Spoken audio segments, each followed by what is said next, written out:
बच्चों last lecture में हम लोग पढ़े थे एम्पियर लूप के बारे में और कहें एम्पियर सर्कुलर लॉ के बारे में। तो एम्पियर सर्कुलर लॉ ये कहता है कि किसी क्लोज लूप के अगर ऊपर मैं सर्कुलेशन करूं मैग्नेटिक फील्ड का, यानी कि close loop close integration of B dot D L, close integration of B dot D L is equal to mu naught I enclose, where I enclose is the current enclosed by the Ampere loop. पर Ampere loop कैसे decide करूं मैं?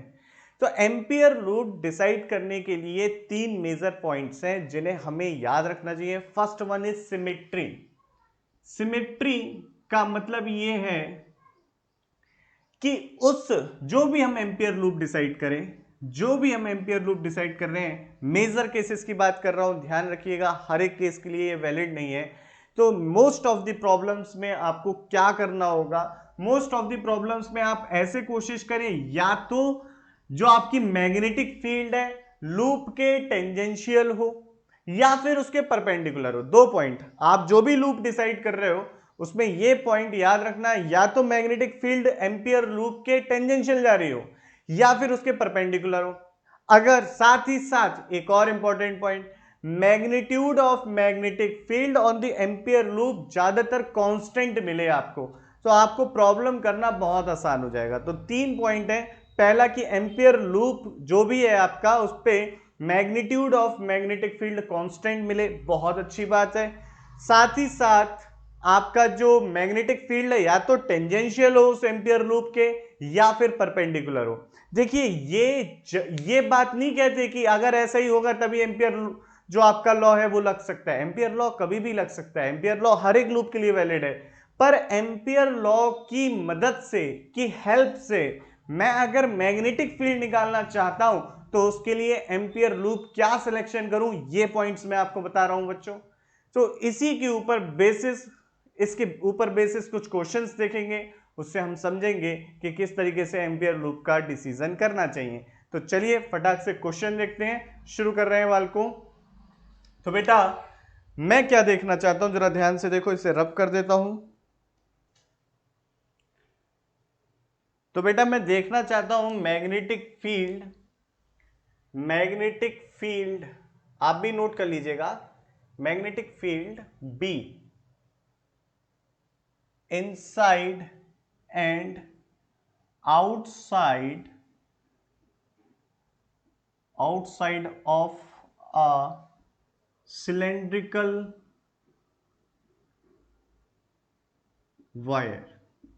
मैं ampere loop या ampere circuital law की help से बच्चों निकालना चाहता हूं एक सिलेंड्रिकल वायर के इनसाइड मैग्नेटिक फील्ड क्या होती है, उसके आउटसाइड मैग्नेटिक फील्ड क्या होगी। ये दो पॉइंट मुझे देखने हैं।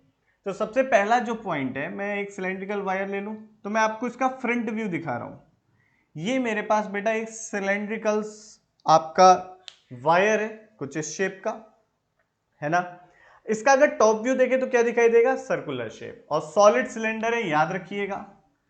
तो ये इसका मैं टॉप व्यू देखूं तो बेटा मुझे क्या दिखाई देगा, सर्कुलर शेप।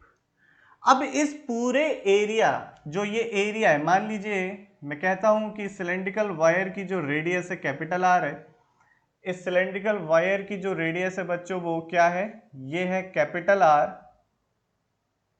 और अब मैं इसके इनसाइड क्या मैग्नेटिक फील्ड होगी ये देखना चाहता हूं, इसके आउटसाइड किसी पॉइंट पर क्या मैग्नेटिक फील्ड होगी, ये दो पॉइंट्स मैं देखना चाहता हूं।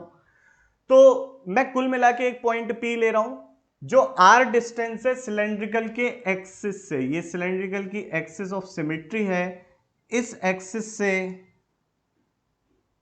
एक पी पॉइंट जो कि इनसाइड भी हो सकता है आउटसाइड भी हो सकता है, जो आर डिस्टेंस पे वहां पर मैग्नेटिक फील्ड देखना चाहता हूं।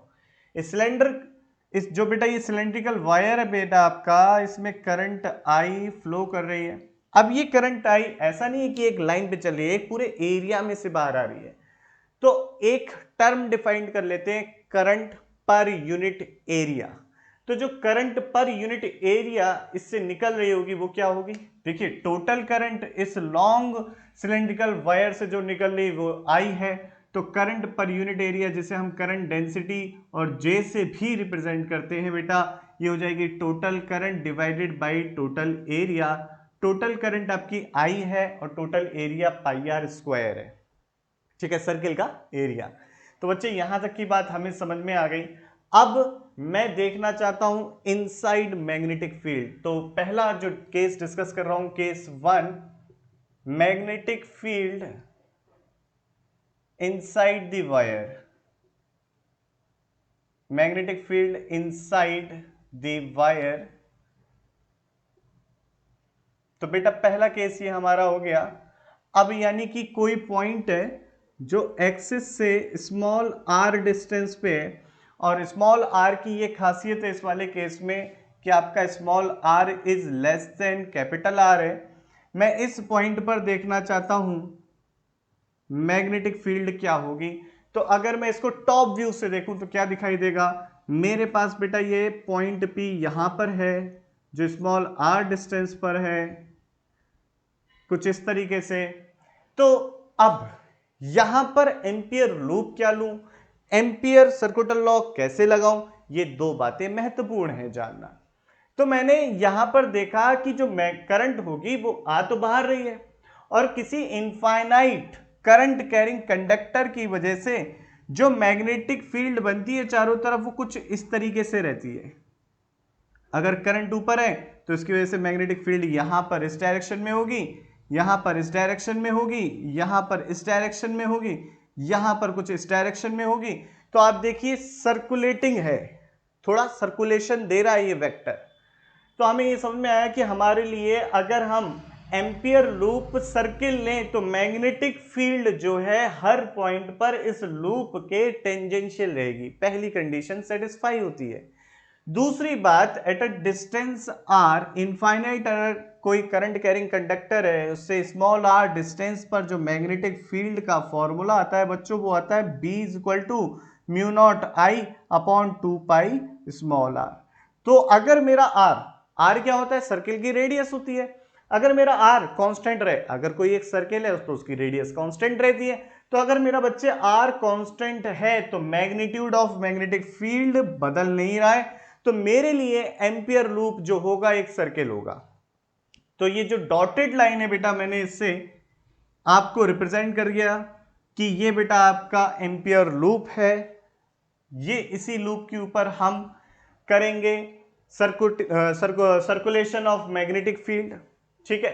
करंट आपकी बाहर की तरफ आ रही है टोटल, ठीक, करंट बेटा आपकी कहां आ रही है, पूरे इस एरिया से बाहर की तरफ आ रही है, इस एरिया से बच्चे बाहर की तरफ आ रही है करंट। सर्कुलेशन हम लेते हैं एंटी क्लॉकवाइज सेंस में, तो पॉजिटिव लेंगे, लास्ट लेक्चर में डिस्कशन किया है।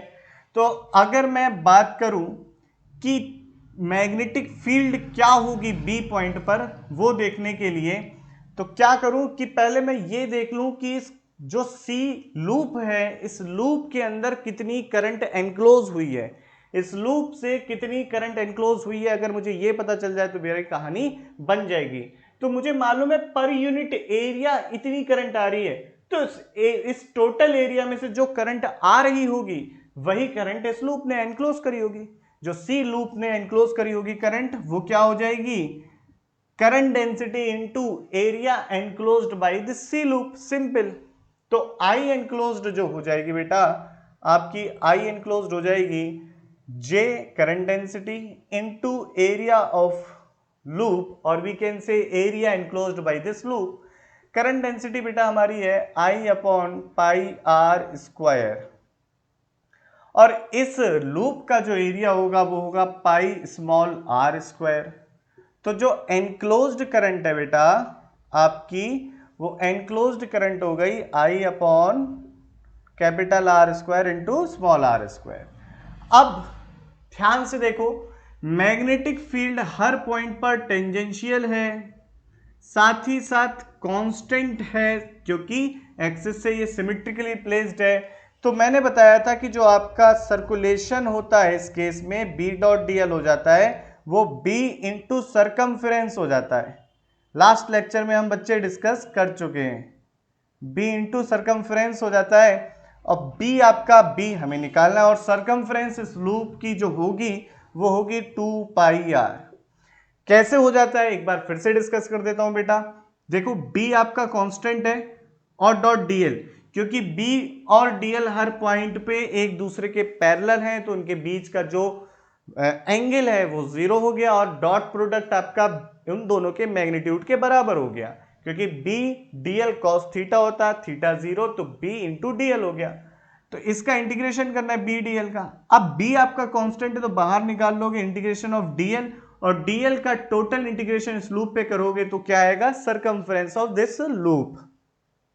तो हमें बच्चे ये बात क्लियर हो गई। अब मैं सरकमफ्रेंस तक पहुंच चुका हूं। अब एम्पियर लॉ क्या कहता है, एम्पियर लॉ जो बेटा कहता है, बेटा आपका ये कहता है B dot D L is equal to mu naught I enclosed. तो आपका बी डॉट डी एल कितना आया है, बी इंटू 2πr, और आई एनक्लोज्ड की वैल्यू कितनी है ये निकाल ली, that is I small are square upon capital R square और म्यू नॉट। अब हमें मैग्नेटिक फील्ड निकालनी थी ना, तो देखो ये स्मॉल आर एक काट दिया और B इज इक्वल टू हो गया आपका I अपॉन 2πr स्क्वायर।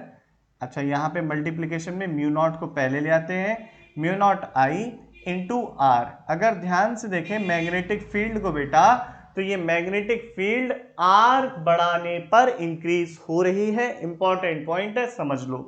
तो ये आर बढ़ाने पर बेटा इंक्रीज हो रही है, तो B is directly proportional to R. तो अगर मैं इसका ग्राफ बनाना चाहूं तो कैसा बनेगा, मैं ग्राफ बच्चे यहां पर एक जगह पर बना के रख दे रहा हूं, आगे भी इसका डिस्कशन होगा ग्राफ का। तो ग्राफ देखूं यहां पर तो कैसा आ रहा होगा, यहां पर मेरी इंटेंसिटी ऑफ मैग्नेटिक फील्ड है और यहां पर मेरी डिस्टेंस सेंटर से है। तो जब तक मेरी डिस्टेंस छोटी है, या मैं बात करूं इनसाइड द सिलेंड्रिकल वायर की बेटा, तो इस केस में मेरी मैग्नेटिक फील्ड डायरेक्टली प्रोपोर्शनल है इस डिस्टेंस के। तो मैग्नेटिक फील्ड बच्चे बढ़ रही है, मैग्नेटिक फील्ड बेटा आपकी बढ़ रही है, इंक्रीज कर रही है डिस्टेंस के साथ। अब आउटसाइड द वायर क्या हो रहा होगा इसका डिस्कशन करते हैं। आप लोग जब तक इतनी चीजें नोट करो, उसके बाद मैं ये रब कर दूंगा, तो फटाक से बेटा बोर्ड को नोट कर लो जितने भी पॉइंट्स हैं। आओ बच्चों देखते हैं बी यानी कि magnetic field outside the wire क्या होगी। तो magnetic field outside the wire, magnetic field outside the wire क्या होगी। आउटसाइड द वायर का मतलब बेटा आपका ये है कि जो आपका स्मॉल आर है वो ग्रेटर देन कैपिटल आर है। अब इस केस में देखो सिलेंड्रिकल वायर आपका कुछ इस तरीके से था, ये आपका सिलेंड्रिकल वायर है, इसमें से टोटल करंट जो कैपिटल एरिया से निकल रही थी हमारी वो आई थी। मैं इससे किसी पॉइंट P पर जो कि स्मॉल r डिस्टेंस पर है मैग्नेटिक फील्ड देखना चाहता हूं। अब अगर क्या करें, अब एम्पियर लूप अगेन सर्कुलर लेंगे, तो this is over ampere loop, ये सर्कुलर है। टॉप व्यू देखो, टॉप व्यू, तो टॉप व्यू बेटा कुछ इस तरीके से होगा, ये आपका सिलेंड्रिकल वायर है, ये इसकी एक्सिस है, ये आपकी कैपिटल आर रेडियस है, और इससे किसी P पॉइंट पर हम देख रहे हैं बेटा इंटेंसिटी ऑफ मैग्नेटिक फील्ड। तो अब देखो जो ये आपका सर्कुलर लूप है या फिर एम्पियर लूप है बेटा आपका, ये एम्पियर लूप पूरी की पूरी करंट आई एनक्लोज कर रहा है, ये एम्पियर लूप पूरी की पूरी करंट आई एनक्लोज कर रहा है। तो अब हमें करंट डेंसिटी की कोई जरूरत नहीं है, क्योंकि इस केस में केस 2 में आपके जो करंट एनक्लोज्ड हुई है वो total current of the wire है। साथ ही साथ ये करंट बाहर आ रही है और मैं सर्कुलेशन ले रहा हूं एंटी क्लॉकवाइज सेंस में। तो आप ध्यान से देखिएगा, अगेन जो मैग्नेटिक फील्ड है राइट हैंड रूल से हमें पता चलता है कि सर्कुल जो आपका ये सर्कुलर लूप है, इस लूप के हर पॉइंट के टेंजेंशियल है। तो हम यहां से सीधे लिख सकते हैं कि B dot D L the circulation of magnetic field over this close loop C is equal to B into circumference, और ये सर्कमफ्रेंस बेटा मुझे स्मॉल r पॉइंट पर देखनी थी, जो P पॉइंट है मेरा यहां पर, तो ये सर्कमफ्रेंस हो जाएगी बेटा इस लूप की 2πr। और अकॉर्डिंग टू एम्पियर्स रूल और Ampere's law we can write B dot D L is equal to mu naught I enclosed. Mu naught I enclose B dot D L, that is B into two pi R is equal to mu naught I enclose is I and b is equal to mu naught I upon 2 pi r, and that is the simple formula that we have discussed in the previous lecture। बच्चों हम पहले भी ये discuss कर चुके हैं प्यारे बच्चों। तो अब ध्यान से देखो कि मैग्नेटिक फील्ड आपकी जैसे जैसे ये r डिस्टेंस एक्सिस से बढ़ती जा रही है वैसे वैसे क्या हो रहा है, डिक्रीज हो रही है। The magnitude of magnetic field is now decreasing, और ये इनवर्सली प्रोपोर्शनल है, तो यहाँ पर हाइपरबोला वाला ग्राफ बनता है कुछ इस तरीके से। तो आप देखिए, थोड़ा सा शार्प कर दिया है मैंने, इसको चेंज कर लेते हैं। तो बेटा आप देखिए कि जो मैग्नेटिक फील्ड है वो मैक्सिमम कहां पहुंची, मैग्नेटिक फील्ड मैक्सिमम होगी सरफेस ऑफ द सिलेंडर पे, यानी कि जो सिलेंड्रिकल सरफेस होगी उस पर मैग्नेटिक फील्ड मैक्सिमम होगी। तो यानी कि हमारा जो R equal to capital R है, यहां पर मैग्नेटिक फील्ड मैक्सिमम होगी, और ये मैक्सिमम मैग्नेटिक फील्ड बेटा कितनी होगी, ये होगी म्यू नॉट आई अपॉन 2 पाई स्मॉल r में रख दो या प्रीवियस वाले फॉर्मूले में रख दो, सेम रिजल्ट आएगा जो कि आएगा 2 पाई r। तो बेटा ये आपका रिजल्ट आ गया, that is the maximum field due to a cylindrical a long cylindrical wire. तो हमने एक डिस्कस किया case application of Ampere law, हमने इसकी हेल्प से inside the cylinder and outside the cylinder क्या आपकी मैग्नेटिक फील्ड एग्जिस्ट करती है इसके बारे में चर्चा करी। अभी थोड़ा सा और डिस्कशन करते हैं कि और क्या एप्लीकेशन हो सकती है। तो जब तक आप ये केस सेकंड नोट करो, मैं आता हूं थोड़ी देर में, आप फटाफट नोट करो बच्चों। बच्चों आइए एम्पियर्स लॉ की हम हेल्प से एक लॉन्ग सिलेंड्रिकल सोलेनोइड की एक्सिस पर क्या मैग्नेटिक फील्ड आती है इस चीज को डिस्कस करते हैं। तो सेकंड एप्लीकेशन ध्यान से समझिएगा बच्चे, second application the magnetic field on the axis of a long solenoid. इसकी हेल्प से बेटा हम कैलकुलेट करेंगे, किसकी हेल्प से, एम्पियर्स लॉ की हेल्प से हम कैलकुलेट करेंगे कि क्या आती है मैग्नेटिक फील्ड। तो सबसे पहले सोलेनोइड देखते हैं, लॉन्ग सोलेनोइड है। तो सोलेनोइड एक क्या होता है, एक इंसुलेटिंग सिलेंडर के ऊपर जब हम n नंबर ऑफ टर्न्स बना देते हैं तो कुछ इस तरीके का पैटर्न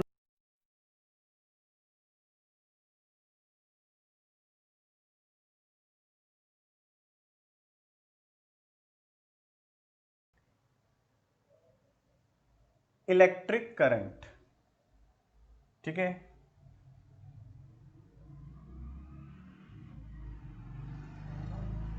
आपकी कुछ इस तरीके से सोलेनोइड हो गई।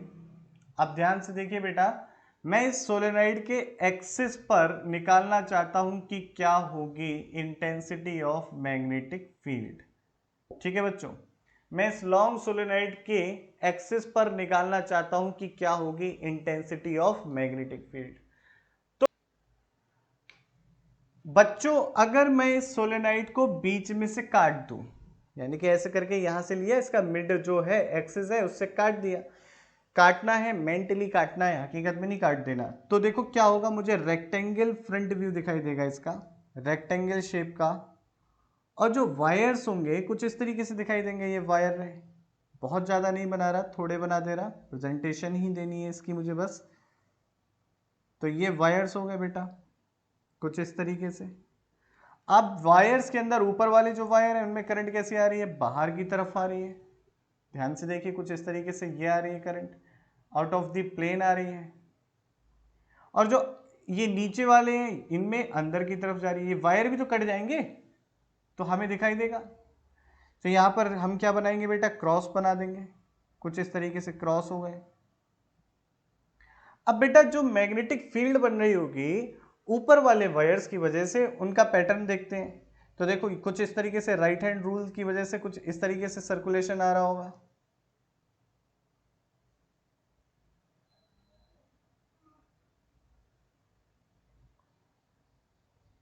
इस तरीके से सर्कुलेशन आ रहा होगा बेटा, ठीक है।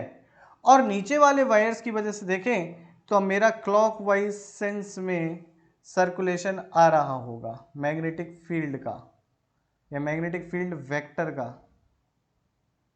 कुछ इस तरीके से।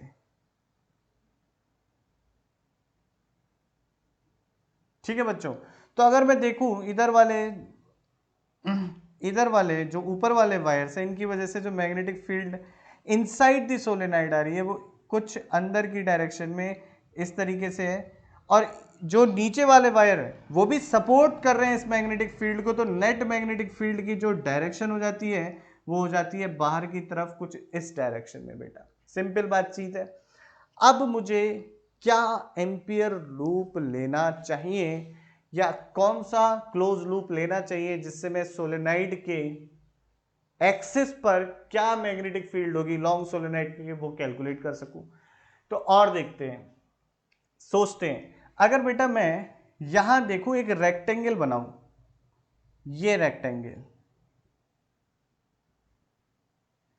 तो इस रेक्टेंगल के अब नामकरण कर देते हैं ए बी सी डी। अगर मैं ए बी वाले साइड पे बात करूं तो मैग्नेटिक फील्ड की डायरेक्शन और ए बी की डायरेक्शन सेम है, यानी कि टेंजेंशियल हो गई, और ड्यू टू सिमेट्री यहां पर मैग्नेटिक फील्ड कांस्टेंट होगी मैग्नीट्यूड वाइज। बहुत सिंपल बात है, ड्यू टू सिमेट्री, क्योंकि ऊपर से नीचे से ये बिल्कुल सिमेट्री में एग्जिस्ट करता है, तो यहां पर जो मैग्नेटिक फील्ड होगी वो कांस्टेंट होगी मैग्नीट्यूड वाइज, और डायरेक्शन भी इधर की तरफ ही होगी। ठीक है भाई, बिल्कुल सही बात है। अब अगर मैं ब्रांच बात करूं आपकी बीसी, तो देखो मैग्नेटिक फील्ड यहां पर किसी लूप की वजह से कैसी आ रही है, और दूसरा लूप बनाऊं तो कैसी आएगी। यहां पर अगर ये आपकी सीडी ब्रांच है और मैं सर्कुलेशन की वजह से लूप देखूं तो कैसे हो रहे हैं ये बेटा आपके मैग्नेटिक फील्ड यहां पर कैसी है इस पॉइंट पर, ये ब्रांच के परपेंडिकुलर है या फिर इस साइड के परपेंडिकुलर है। सेम हेयर अगर चेक करें इधर की तरफ भी तो कैसी आ रही है, देखो मैं इधर बना देता हूं, ये आपकी ए एंड डी ब्रांच है। ए एंड डी ब्रांच पे जो मैग्नेटिक फील्ड आ रही है इस पॉइंट पर वो परपेंडिकुलर है इस साइड के। तो मेरे दो पॉइंट, तीनों पॉइंट हो रहे हैं। मेरा पहला पॉइंट था कि मैग्नेटिक फील्ड टेंजेंशियल मिले और कांस्टेंट रहे, बिल्कुल हो गया प्रूफ। और या फिर क्या हो, जो भी लूप हो उसके परपेंडिकुलर हो, और परपेंडिकुलर होने पे कांस्टेंट हो या ना हो फर्क नहीं पड़ता। या फिर तीसरा पॉइंट, उस साइड पर उस लूप के पोर्शन पे जीरो हो जाए। अब देखो ये जो सीडी ब्रांच है ये बहुत दूर है, सीडी ब्रांच है इस सोलेनाइड से काफी दूर है बेटा। तो अगर सीडी ब्रांच सोलेनाइड से के एक्सिस से बहुत दूर है तो इस पे जो मैग्नेटिक फील्ड है वो नेग्लिजिबल होगी, और we can put it zero, हम इसे जीरो के इक्वल पुट कर सकते हैं, कोई प्रॉब्लम की बात नहीं है। तो बहुत आसान बात थी यहां पे समझना, यानी कि बी से सी मैग्नेटिक फील्ड परपेंडिकुलर है, ए से डी मैग्नेटिक फील्ड परपेंडिकुलर है, सी डी ब्रांच पर मैग्नेटिक फील्ड जीरो है, और ए बी ब्रांच पर आपकी मैग्नेटिक फील्ड कांस्टेंट है और पाथ के टेंजेंशियल है। एकदम सिंपल बातचीत है। आगे की बातचीत समझिएगा बेटा कि मैं सर्कुलेशन कैसा ले रहा हूं, ये सर्कुलेशन मैं ले रहा हूं, दोबारा अगली फिगर में बना देता हूं, परेशान ना हो। कुछ इस तरीके से है यहां पर ये एम्पियर लूप आपका। तो ये जो सर्कुलेशन ले रहा हूं मैं कुछ इस तरीके से ले रहा हूं, इस सेंस में, that is anti clockwise sense, जो कि पॉजिटिव लिया जाता है मैग्नेटिक फील्ड का सर्कुलेशन। ये ए है, ये बी है, ये सी है और ये डी है। मैग्नेटिक फील्ड, अच्छा इस लूप की जो मैंने ये लेंथ ली है ये एल ली है, स्मॉल एल, और ये विड्थ जो है इसकी कुछ भी ले लो, स्मॉल ए ले लो या ये कैपिटल ए ले लो, ये भी कैपिटल ए ले लो, कोई समस्या की बात नहीं है। तो ये इसकी जो ओके स्क्वायर बन जाएगा, कैपिटल एल ले लेते हैं, कैपिटल एल की जगह कुछ और कर लेते हैं, पी एंड क्यू कर लेते हैं, क्योंकि कैपिटल एल हमारी टोटल लेंथ है। तो ये पी लेंथ ले ली और ये क्यू लेंथ ले ली, सिंपल बातचीत है, ज्यादा क्या ही रखा है यार पैरामीटर में। तो ये पी एंड क्यू हमने ले ली, इसकी जो लेंथ है पी है, इसकी जो विड्थ है वो क्यू है, सिंपल बातचीत है ना। आगे की बात सुनो, मैग्नेटिक फील्ड यहां पर बी है, यहां पर परपेंडिकुलर है, तो तो अगर मैं इस क्लोज लूप पे मैग्नेटिक फील्ड का सर्कुलेशन निकालूं, यानी कि B dot dl over this close loop, ये जो क्लोज लूप C है रेक्टेंगुलर शेप का, इस पे निकालूं तो क्या आएगा। देखो इसको मैं कुछ इस तरीके से लिखूंगा, A से पहले जा रहा हूं मैं B, इस पे B डॉट dl प्लस फिर मैं B से जा रहा हूं C, इस पे B डॉट dl।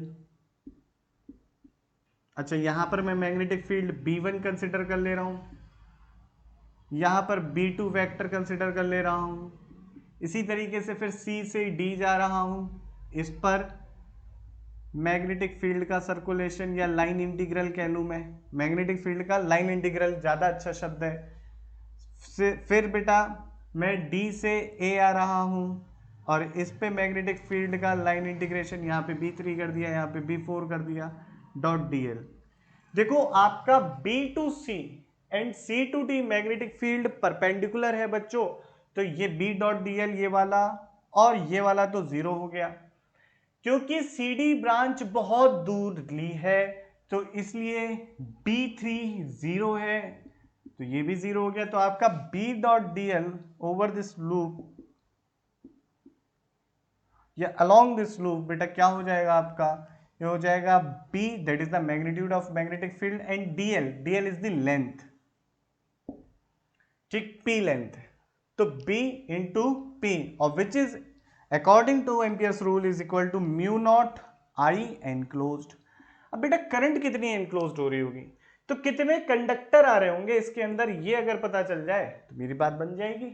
कितने कंडक्टर आ रहे होंगे, हर एक कंडक्टर में I करंट है, तो ऐसे कितने कंडक्टर आ रहे होंगे। तो मुझे क्या पता है बेटा, मुझे ये पता है कि number of turns per unit length पता है, ये लेंथ कितनी है P है, तो मैं कैलकुलेट बहुत आसानी से कर सकता हूं। आई एनक्लोज बेटा क्या हो जाएगा, बेटा आई एनक्लोज आपका हो जाएगा total number of conductors in this n length और loop, total number of conductors in this length और लूप, वो कितने हो जाएंगे भाई, पर यूनिट लेंथ कितना है n बाई एल या n है स्मॉल, तो p लेंथ में कितने आ गए np आ गए, सिंपल बात चीज। भाई पर यूनिट लेंथ कितने कंडक्टर्स है या टर्न्स है, भाई जितने कंडक्टर्स हैं उतनी ही तो टर्न्स है, तो कितने कंडक्टर्स हैं वो कितने हैं स्मॉल n, तो p लेंथ में कितने हो जाएंगे दैट इज np। हर एक कंडक्टर में कितनी करंट है I करंट है, तो टोटल करंट एनक्लोज कितनी हो जाएगी npi, रख दो वैल्यू, तो b into p is equal to naught dot product mu naught n p I, p ने p को मारा and b is equal to mu naught n I आ गया। तो यही तो हमने पहले इंटीग्रेशन का यूज करके प्रूफ किया था। तो अनदर हमें दोबारा सेम चीज मिली, अनदर वे, दूसरे तरीके से बेटा हमें सेम चीज मिली। तो यानी कि हम एम्पियर रूल का यूज करके बड़ी से बड़े डेरिवेशन को भी इजी वे में कर सकते हैं, एज जैसे कि हमने गॉस लॉ का यूज किया था इलेक्ट्रोस्टैटिक्स में। तो बच्चे हमें एक और एप्लीकेशन समझ में आई, बाकी की बातचीत नेक्स्ट लेक्चर में करेंगे।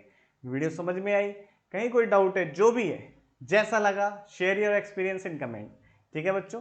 नोट करो, मैं चलता हूं, अपनी स्क्रीन को पॉज करो, सारे पैरामीटर्स नोट करो। जय हिंद।